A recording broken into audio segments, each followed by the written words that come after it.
I'm Lisa Montoya, Director of Communications for the Four Rivers Association of Realtors in New Braunfels, Texas. Thank you all for attending today's CDI breakout session, Being the Best You. And I hope you will find this information both enlightening and beneficial for your daily life and work rituals. On behalf of the Communications Planning Committee and the NAR staff, we do appreciate y'all attending this conference this year in person and virtually. So let's have some fun and get to know ourselves and find some happiness. All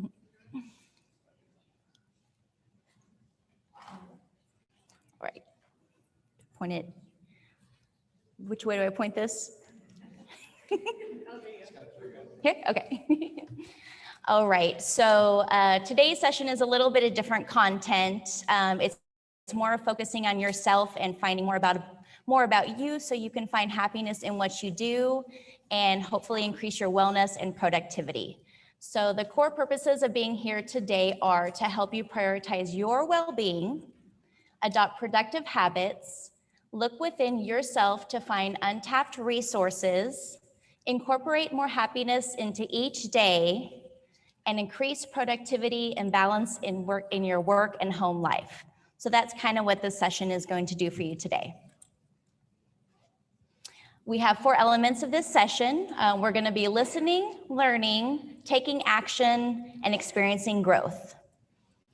We're going to ask ourselves, what is happiness? How do we find it? Who are you really? And then my panel speaker, Julie, is going to explain life with Riley. We're going to learn a mental and physical exercise to take home with you guys today. We're going to take action in completing the worksheets that are in your seats together and begin the thought process and your journey to well-being. And we're going to grow by learning some personal assessments, and I'm going to give you some resources about websites, apps, and places out there that you can go to help you find happiness and productivity. So without further ado, I'll introduce my panel speaker today. Julie Mahar is with the Greater Rochester Association of Realtors. She also owns the Happy Life Academy, and her title is Director of My Life, which she will explain to you, and hopefully you will all be directors of your life living this session today. Here's where you can find Julie on Instagram, Facebook, and by email. And I will turn it over to Julie now. Thank you. All right, so So forward and back. Okay, I'm just gonna come back here for a minute so we don't get. So when Lisa reached out to me to see if I would be interested in doing this, I think it was a Friday afternoon, if I'm not mistaken. And I don't know if I'll ever forget that moment because I would like jumped out of my chair. Absolutely, yes, I wanted to come and do this. I am about 25 years into my business career. I have an MBA in finance. I worked in the software industry as a consultant for a number of years, and I didn't think I would ever see the day that we would be sitting here talking about happiness and our own personal wellness in a business setting. So I'm just thrilled to be here. And thank you to Lisa for coming up with the idea for this session. So the Happy Life Academy, that came to me, I started that about 11 years ago. My life experience up until that point had taught me some things that I did not learn in school and I did not learn anywhere else other than through my own just desire and interest in finding information and seeking truth. I think I was born with like a seeking truth gene. And so that led me to learn some things that we just aren't taught. And a lot of what we are sort of taught and directed to do, I feel like in life, almost contradicts our actual happiness. So I wanted to share what I had learned with other people. And that's why I started the Happy Life Academy. Now, I felt like I was a bit of a fraud calling something that I had the Happy Life Academy because I was certainly not the happiest person that I knew by any means. But I think that was part of the point. But also, I that drove me to help others. But one thing that I really wanted to do was to understand what is happiness. I think that we tend to think of it as being just fun, but there's a lot more to it, and I'm going to come back to that in a little bit. So one thing is that we have so much more control over our own happiness than I think most of us realize, and that we don't have to be victims of our circumstances, whatever those circumstances might be. So, speaking of circumstances, most of us have learned, I would say, that our pathway to happiness is through our circumstances, and anything outside of us, what we can acquire, the experiences that we can have, those kinds of things are really where we tend to put a lot of our focus when it comes to being happy. So circumstances leading to happiness, I think, would be a relatively commonly held belief. I believe that happiness has the power to influence our circumstances. I think it actually does influence our circumstances. I think that happiness comes from really anything, not anything. I think it comes from something that is not our circumstances. They certainly can make us happier, more comfortable once we achieve this sort of internal happiness. And we're going to talk about how to get there. So how do we make the switch? What I want to share with you today are 5 things that I have learned about how to, where this source of true happiness can come from. As I mentioned, I think it's more than joy, happiness is, and we're going to talk more about that. An analogy that I have come up with where when we do this focusing on circumstances as the only means to happiness, what I say is that I believe that is like playing baseball on a football field, and we're not understanding why we're not having success, as much success as we want to have, or we're not understanding why we aren't as happy as we think we're going to be, and also why life might feel hard, because it doesn't have to feel as hard as it often does. And so the first thing that I believe and have come to know is that our natural state is wellness in every way. And so that tends to be something that we don't believe. We're seeking things outside of ourselves most of the time to be better or be more well. And wellness is actually our natural state. Happiness is our natural state. Number 2, this is something that I read 20 years ago in a book from written by Carolyn Myss, called Sacred Contracts. And it was one of those things that just really hit me. I was going through a divorce at the time. And in a very, very hard place in life. I had really gotten the message from a very young age that I should really be things other than what I was naturally. And that was from well-intended people, beautiful, wonderful people. But that's the message that I heard. And so I tried to do I stopped listening to myself, and I started doing what I thought would make me more acceptable and more loved. And so this thing that is helping me in every moment of every day, I tuned it out, which certainly, obviously, was a factor in why I was going through a divorce. I read this statement, and for some reason, I don't know why, but it went right to the core of me, and I thought, wow, what if that's true? And so I started employing that in small ways in my life. One day I got into the car and I was about to leave, and I thought, oh, maybe I left the lights on in the house. And typically my mind would have said, my logic would have said, well, that's no big deal. You can go and you can come back, it'll be fine. But I listened to that and I went in, and the curling iron was left on. And I don't know why it didn't tell me the curling iron might be left on. It said the lights might be left on. It doesn't matter. I followed that instinct and that happened, right? So that was a small thing. And then I would not use my logic when driving, another small thing. Just say, okay, what way do I want to go home? What way do I want to drive home? And I would listen to this other thing that's helping me make the best decision for me. And I would find out that, wow, there's a real reason why I should have gone this way. And so whatever you want to call that thing, whether you want to call it your inner voice or, whatever it is, there's something there. And so if you don't already, I would urge you to try and hear that and listen to it and start in small ways with little things that don't really matter to you, that you don't feel important to you.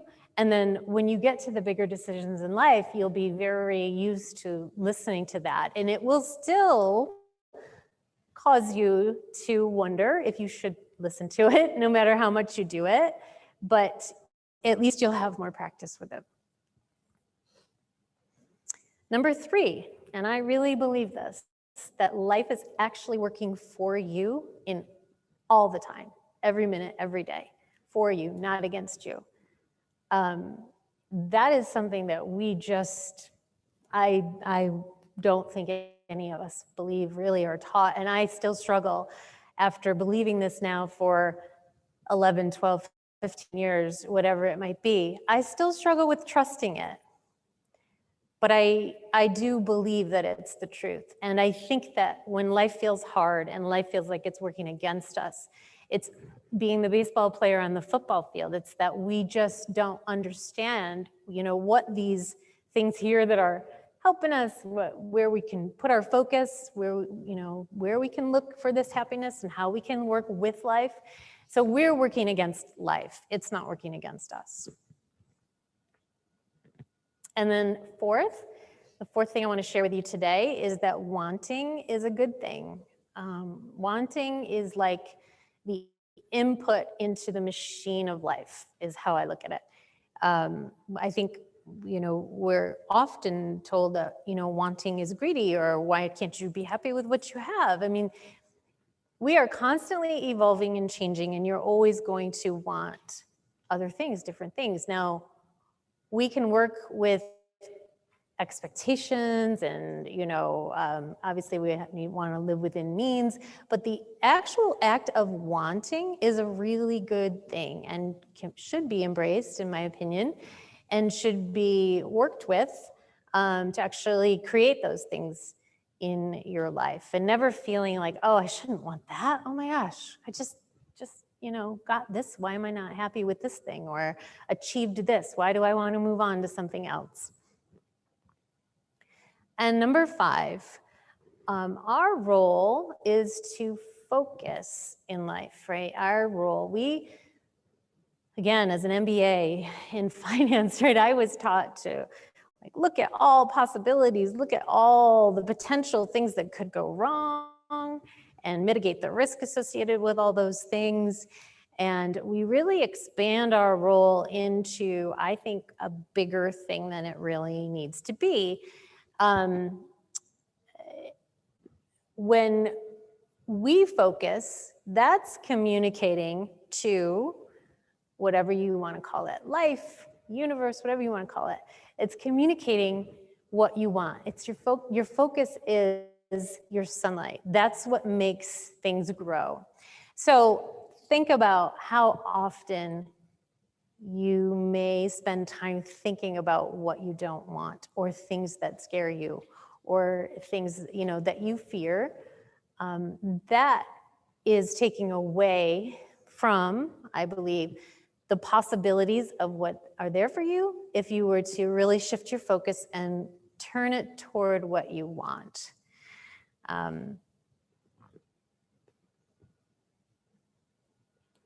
As I mentioned, your attention is your sunlight. Whatever you focus upon grows.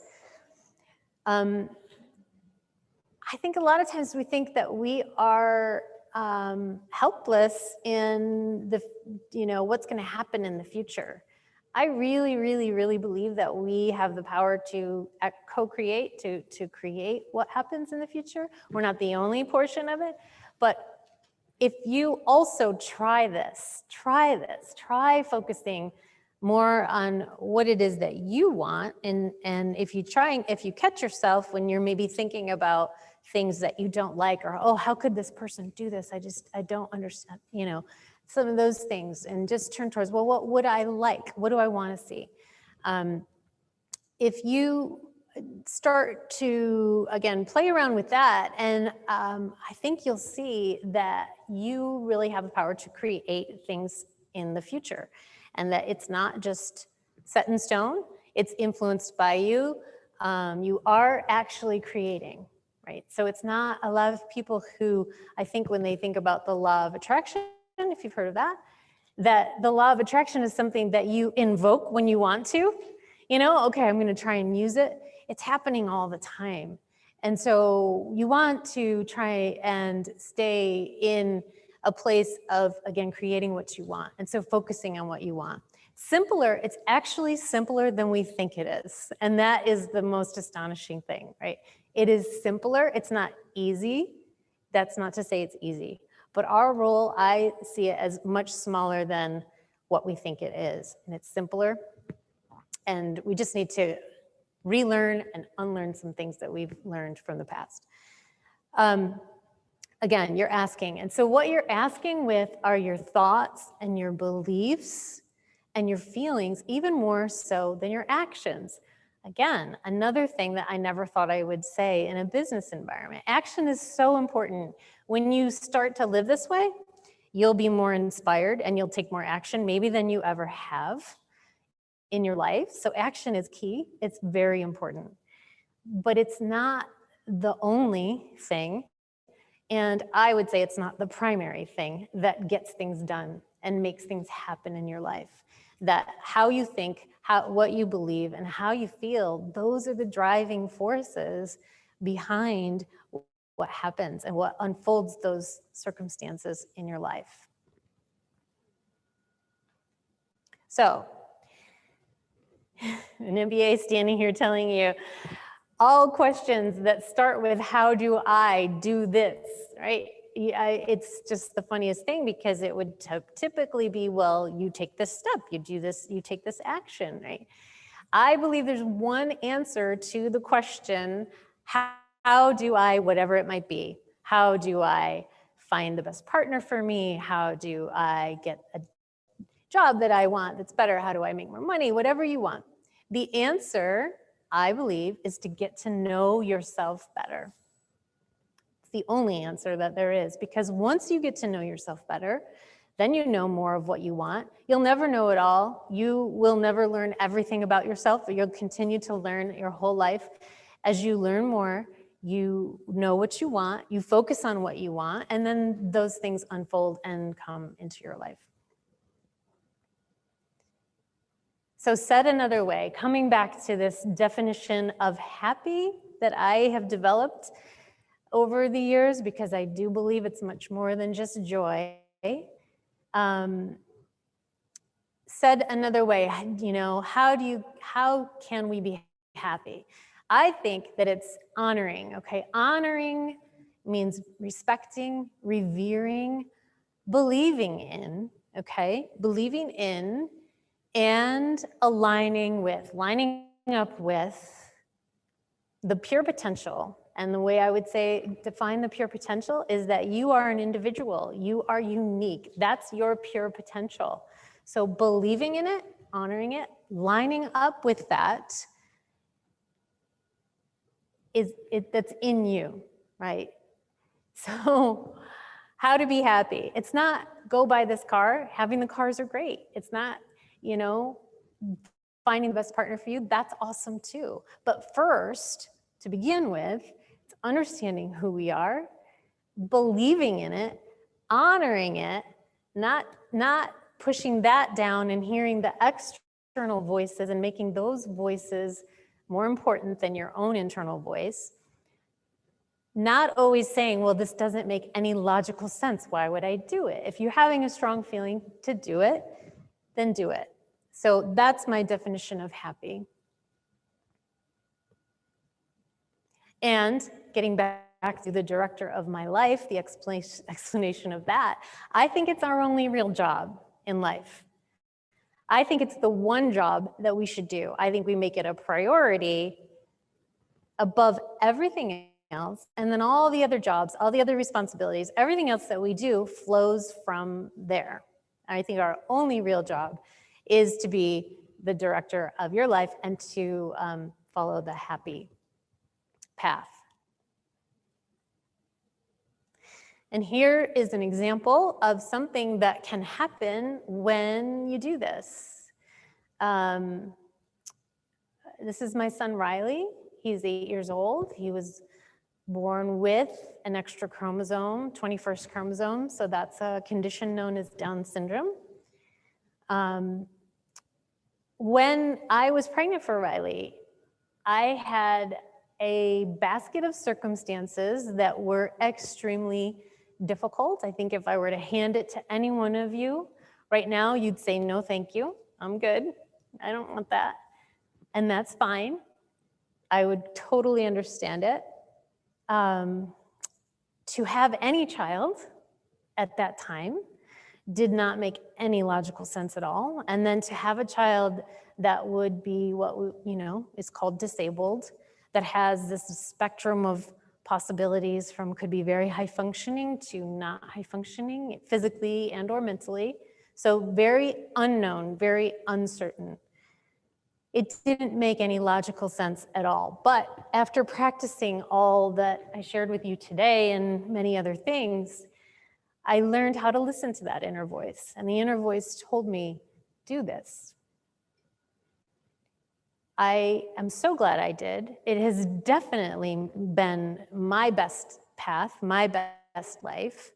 Riley influences not only me in such a positive way, but my 2 daughters, and now my husband. I just got married last year, and he has 5 kids, and their spouses, and he has a wide ripple effect. He influences people that we see in the grocery store and has from the time that he was born.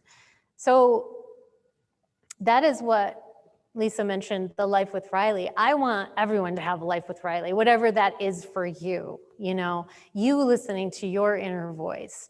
Yes, you use your logic, but I want you to also be really tuned into what might not seem so logical. Maybe it does line up with your logic sometimes, but not always. Okay, yes, that's it for me. Thank you so much, Yeah. Julie. When I heard Julie's story, it just touched me so deeply because that would be a very difficult decision for anyone to make. But as she explained to me when we were working this conference out, she didn't live in fear at all of it. And she just embraced it and took it on, and it became the best part of her life, I'm guessing. So that's what we all need to do. So now I have something special for you. I have a physical and mental exercise prepared by my Tai Chi Kung Fu Sifu, who lives in California. I do online classes with him virtually. I started during COVID, and it was the best thing that I've ever done. It's just really slowed me down and grounded me to a point that I don't ever want to go back to. So I wanted to bring that into the session today and share something special with you that you can take with you to do.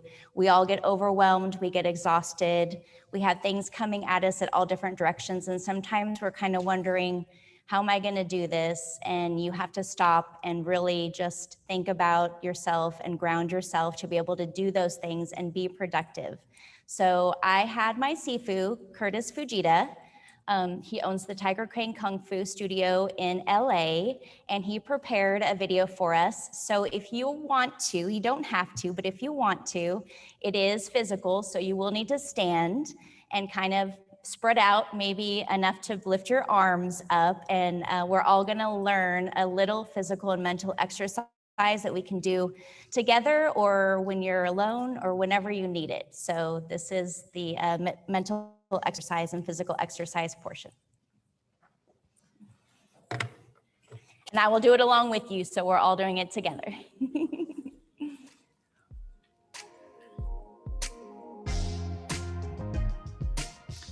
Hello, I'm Sifu Kurtis Fujita with Tiger Crane Kung Fu. I'm here today to share with you some exercises from our online Tai Chi program.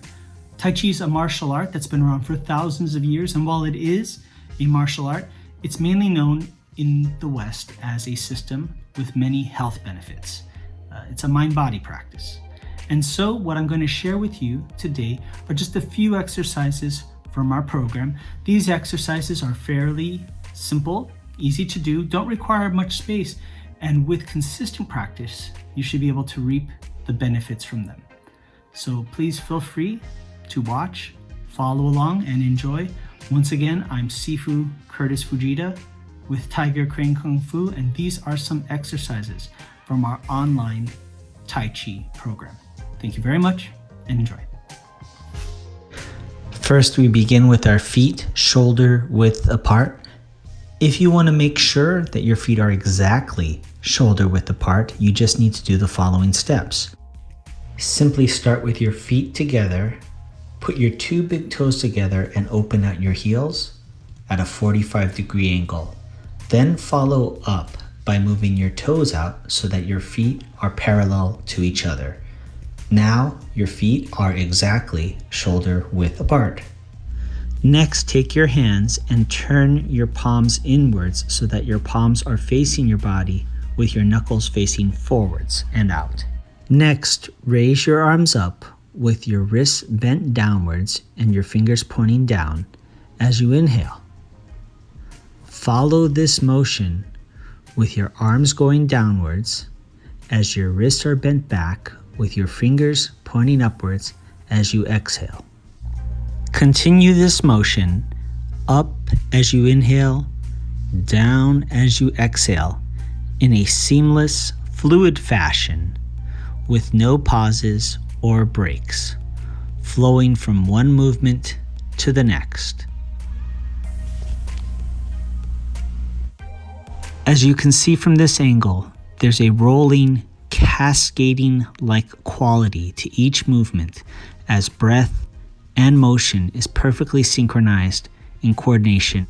As you become more familiar with this routine, notice the subtle nuances, like how you can see that I actually lower my center of gravity, bending my knees as I exhale, and push my feet into the ground, lifting myself up, straightening my legs as I inhale.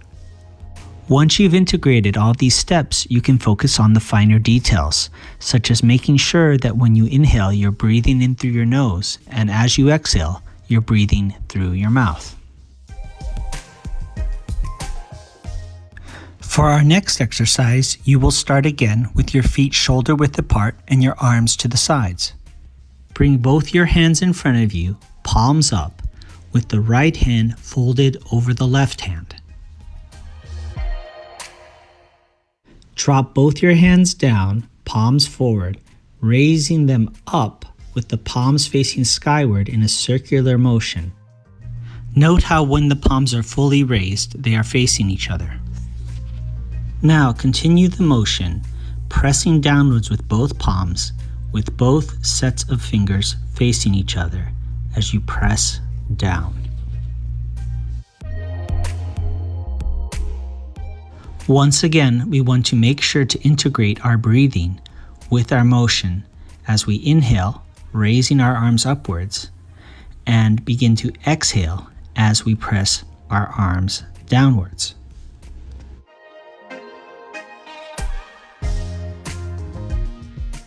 Just like in the previous exercise we did, we use every part of our body, including our legs, to execute the proper technique in each movement. As you'll note here, I'm bending my knees down as I exhale and raising myself up, straightening my legs as I inhale. Please take note that like all the exercises highlighted in this presentation, they are all to be done in a smooth, continuous motion with no pauses throughout each routine. For our next exercise, we'll be doing a variation of the previous exercise, now with footwork. Begin with your feet shoulder width apart, then go ahead and bring your left foot in towards your right foot and separate your right foot out.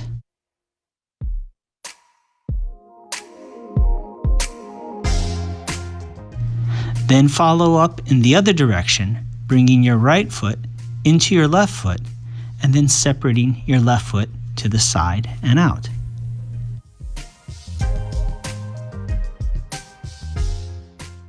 Again, left foot goes to the right, touching the right foot goes out to the right foot comes into the left foot steps out to the left.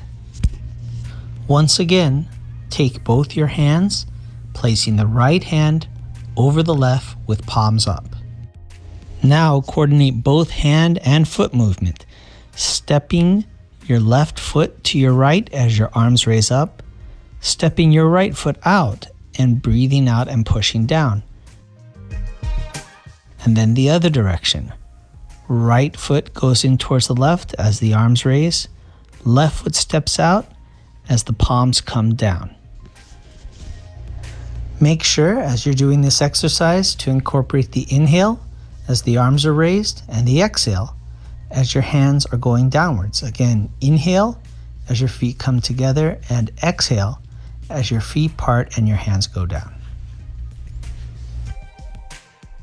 Okay, well, I hope that you enjoyed those exercises. I hope that you're able to implement them into your day-to-day process. As a final note, just one thing I want to leave with you. If you don't take anything else from this presentation, not even the exercises, it's just this idea, it's just this mindset. And the mindset is not to have your day-to-day or your daily routine, but to have your daily ritual. Too often we frame things in a daily routine, and routine is synonymous with routine. It means basically that you're doing the same thing every day. It's part of the day-to-day, kind of dragging your feet, doing what you need to do because it's what's regular. And I think this is a lot of the issue when a lot of us can kind of lose sight of what's important to us. And so that's why I would like you to frame it in the terms of a daily ritual, something that's sacred, something that's a ceremony, something that's for yourself. This could be as simple as doing the exercises I just showed you, or an exercise of your own, or something that's for you, your health, your well-being, and allows you to center yourself for your day-to-day life. So again, don't have a day-to-day routine, have a daily ritual. I hope everybody's doing well. Thank you so much for joining me, and have a great day, and hope to see you again sometime, maybe on our online program. Take care and goodbye. Awesome job, guys. I saw everybody doing it. That's so exciting. I actually did that this morning before we started because I was really nervous, and it just took that all away instantaneously. So I hope you take those with you, practice them. If you have any questions, ask me. And the online Tai Chi program with Tiger King is phenomenal. Tiger Crane Kung Fu is phenomenal. Now we have a little worksheet to do. We have some work to do to start the thought process on how we're going to change ourselves and find more happiness in our life and work. So I've printed out some worksheets for you all. If you don't have some, there's more at the back on the table. So those are blank, but I have provided some answers for you to get your thought process going. So we start by filling it out with your name. And because I'm a Star Wars, Star Trek nerd, I had to put solo. And then kind of think about your best traits about yourself. We always kind of focus on, oh, what don't I like about myself? What's wrong with me? Let's think about your best traits. Let's think about what you're proud of that maybe people don't see or don't acknowledge all the time. So I put things like you're honest, you're kind, you're smart, funny, ambitious, you're a humble person, flexible, resilient, things like that, things that you think are your best traits and qualities of being you. Then we kind of go into a little bit deeper internal thought process of what's your main motivation for what you do every day? Do you just get up and do it because that's what you're supposed to do? Or why are you getting up and doing what you do every day? If you don't have that motivation, if you don't find that purpose, you're probably not being as productive in that career or on that path as you probably could be if you found a motivation. So some examples of motivation may be for your family. You're working hard for your family. It's a career or personal goal. You like to learn. Myself, I love to learn new things. I'm a sponge. I always call myself a sponge. I love challenges. Is it because you want to be creative? Is your job because I'm a creative person and this is what I like doing? Or is your motivation that you like to make things happen? You like to be the one that makes things happen and take action. So find your motivation for what it is that you get up and do every day. And that'll help you get up and do it better, I believe. The next thing we're going to think about is a hindrance or a roadblock on our paths to well-being. So some examples that I've given you are sensory desire. Is there something on your path that's blocking you from moving forward that you're hanging on to that maybe you should let go? Is it doubt or uncertainty that you don't know what will happen or where it would take you? Do you have ill will towards it or somebody for some purpose that's keeping you from pursuing what you want to pursue? Sloth and torpor, those are kind of laziness, being lackadaisical, again, not having any causality to what you're doing. You're just kind of going and not knowing why. And then restlessness and remorse. So what is your hindrance or your roadblock that's keeping you from getting to where you want to be or becoming the type of person that you know you can be, but you're just not quite there yet or not sure how to get to it? So think a couple things on that. The next thing is a bad habit. And those are all my bad habits. I put that out there for you guys. I'm a huge procrastinator, have been since I was able to walk. It's my worst habit in the world. I work every day to change it. So I procrastinate. That's a huge bad habit for me. It keeps me from getting a lot of things I want to do done. I don't ever eat breakfast, so I know my energy fades during the day, so I'm not as productive there. I'm horrible about setting reminders and things I need to get done written down. I forget a lot of stuff, so if it's not written down, it usually doesn't happen.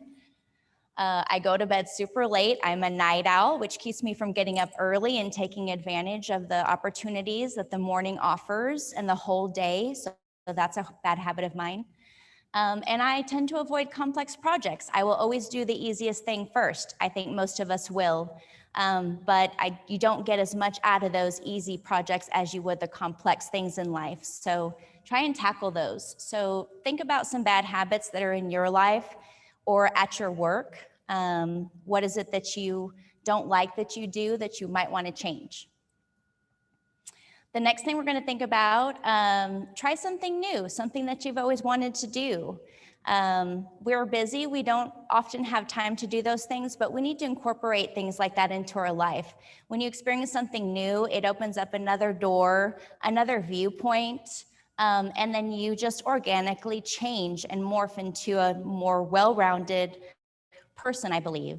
So whether it could be learning a new language, trying to cook something you saw on a news feed or in a cooking show, skydiving, which I've done twice, by the way, and it's phenomenal, but it is the scariest thing you'll ever do in your life. I'm not going to lie. The second time wasn't any easier, but I did it. Have lunch at a park, take a break. Don't sit at your desk, go out, change your environment. That changes your perspective and that allows you to be more productive, I believe. And get a massage, whatever helps center you, whatever helps ground you and bring you back to the person that you want to be. Try those new things out, and I think you'll learn a lot about yourself along the way. Another thing we want to think about is, what is your biggest fear or challenge? We all have fears. We do basically the same thing, but in different ways, and we have fears about it and challenges in our own associations and our own positions. So some examples of that are public speaking. If you have a fear of public speaking, that can really inhibit you, especially as a director of communication. But I do know a lot of comm directors that have fears about public speaking. So that's something that they do try to work on and get better. Some people, it's just not going to happen. But I think if you work on it and keep trying, you can see that in yourself. Are you afraid of engaging socially, going out and meeting new people, having conversations with people that you don't know where it's going to go? Is that a fear of yours? Presenting ideas. We all have great ideas. Sometimes we're too scared to speak up and say, hey, I think we should do it this way, or what about this? Because we're afraid of being rejected. We're afraid of looking, incompetent or whatever it is. But we all have ideas that could better things and change things. So we need to be comfortable with ourselves enough to present those ideas to people. Possibly failing. Fear is always a major factor in everything that we do, but we can't live in it. Some conversations we were having over dinner last night were, some of us teach new member orientation, and the first few times that we taught new member orientation, we were all nervous and we probably messed up. We missed some things. We didn't touch on this, whatever it is. That's our fear, but the people that are listening to the presentation don't know the difference. So you're the only one experiencing that fear, and that keeps you from doing the best that you can in that job. So don't think about failing, just do it, learn from it, do better next time, and move on. And then, of course, not fitting in. We all want to be accepted. We all want to have friends. We all want to, fit in with everything. But some people really fear that, and that's a challenge for them. And that keeps them from pursuing their dreams and their goals and what they want to do in life. So don't worry about fitting in, because everybody worries about fitting in. We're all thinking the same way, so we just have to kind of get past that. And then lastly, when can you be still and grateful? Set a time every day to slow down and stop where you are, be still for at least 5 minutes, and acknowledge something you're grateful for. I'm sure you've all heard to start your day with gratitude. Write it down, think about what you're grateful for. But I believe take actual time out of your day and stop and just think, wow, this was a great day. I had a great conversation with Molly. I tried this wonderful, fantastic food at the restaurant. I saw people holding hands, walking down the street. Just think about what a great day that is, and set a time every day to kind of do that and just stop and be still and think about what you're grateful for. So that's kind of the worksheet. Keep on working on it, take it with you. Start the thought process on figuring out more about yourself, where you are, but where you want to be as well. This is a slide that has some resources for you to take with you. I'm going to go over these. So some websites and organizations that help you with things like this, and I have done all of these. The Authentic Happiness Scale from the University of Pennsylvania. It's an assessment test. You answer a lot of questions, actually, but then they give you a score, and it's how happy are you? And psychologists and sociologists come up with these assessment tests. So you get a starting point of where you're at. And then for myself, I did the test again in 6 months, and then another 6 months.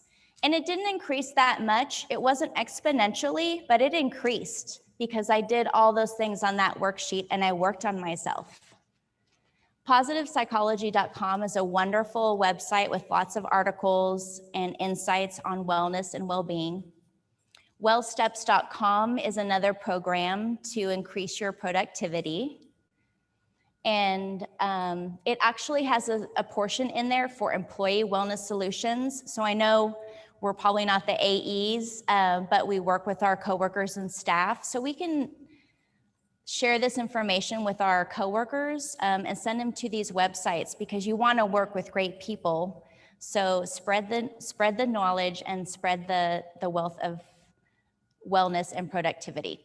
And then Tiger Crane Kung Fu is the studio that I work with in LA, and that's the website there. Visit it. It's not expensive, and you get so much out of the online classes, and they're only 40 minutes once a week. But it's the best 40 minutes of my week, I have to say. Personal assessments, your PERMA score. PERMA means the 5 pillars of well-being, and the 5 pillars of well-being are positive emotion, engagement, relationships, meaning, and accomplishments.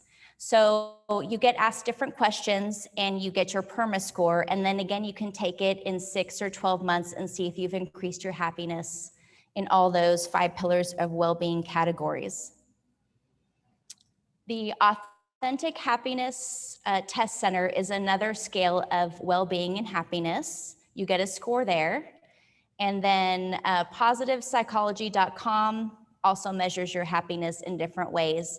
And it was kind of interesting when I was doing all these different tests, they weren't the same questions. There were very different questions on all of these tests, but it all generated the score that pretty much put me right where I thought I was.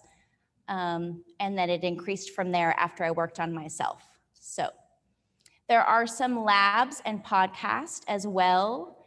The Happiness Lab podcast is pretty interesting. I listened to it a couple times on some road trips. You can find that at Happiness Lab FM if you're a podcast person. I'm getting in to be a podcast person. I'm probably late to the party, but it is pretty neat.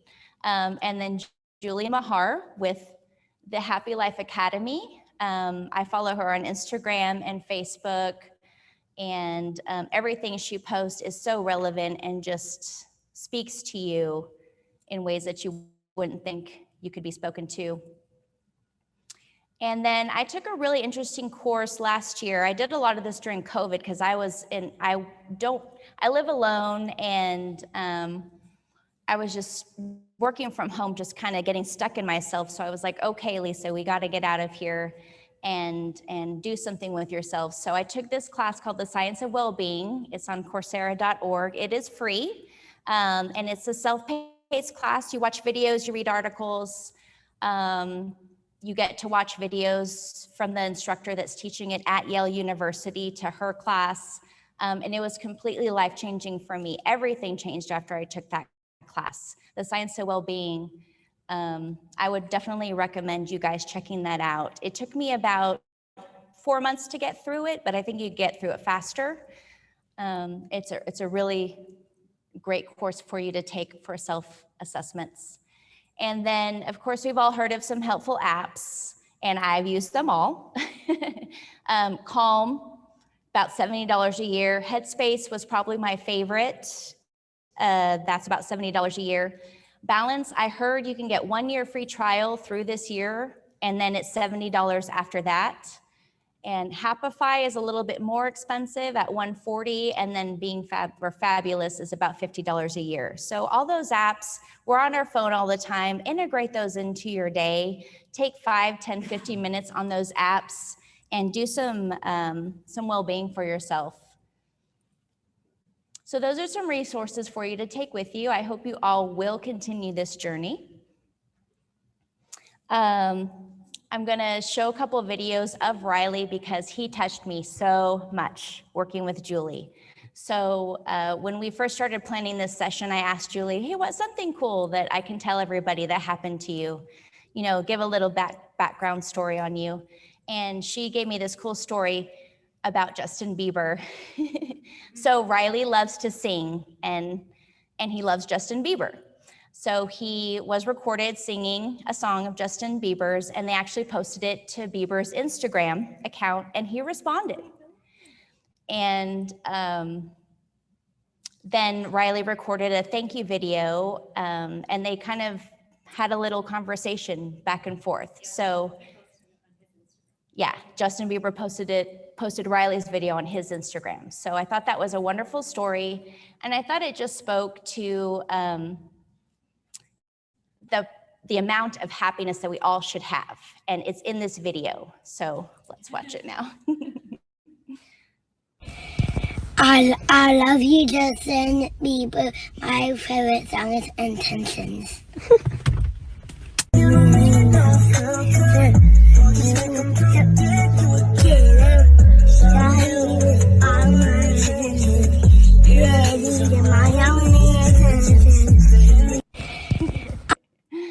So he recorded that video, he put it on Justin Bieber's or Instagram, and then Justin responded and said, "That's cool, little man," or something like that. And he actually responded, which what I thought was really big. So then Riley recorded another video saying thank you. And this is the level of happiness that we should have in our lives every day.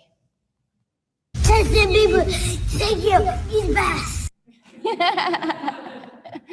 So that's why we should all strive for true happiness like Riley, because it looks so easy for him. Anyway, thank you all for coming today. I hope you enjoyed this session and begin your wellness journey and be the best you.